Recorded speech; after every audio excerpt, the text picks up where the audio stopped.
आज 7 जून 2026 आज दुपारनंतर आणि रात्रीला महाराष्ट्रातील या 20 जिल्ह्यात वादळी वाऱ्यासह काही ठिकाणी जोरदार पाऊस तर काही ठिकाणी मध्यम स्वरूपाच्या पावसाची शक्यता हवामान खात्याने वर्तवलेली आहे।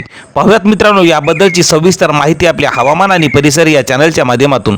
तर शेतकरी मित्रांनो, राज्यात काल मान्सूनने 6 जून रोजी महाराष्ट्राच्या काही भागामध्ये अधिकृत प्रवेश केला असून पुढील 2 ते 3 दिवसात मान्सून राज्याच्या आणखी काही भागात पुढे सरकण्यासाठी अनुकूल परिस्थिती तयार झालेली आहे।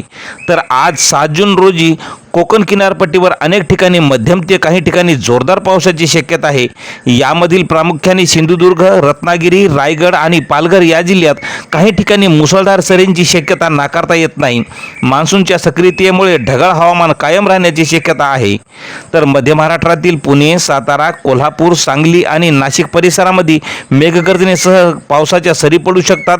तर काही भागात विजांचा कडकडाट आणि सोसायटीचे वारे वाहण्याची शक्यता आहे।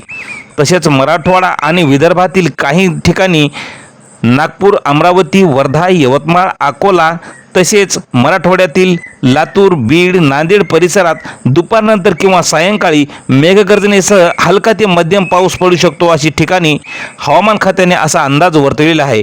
तर काही ठिकाणी विजांच्या कडकडाटासह वादळी वारे आणि जोरदार पाऊस होईल।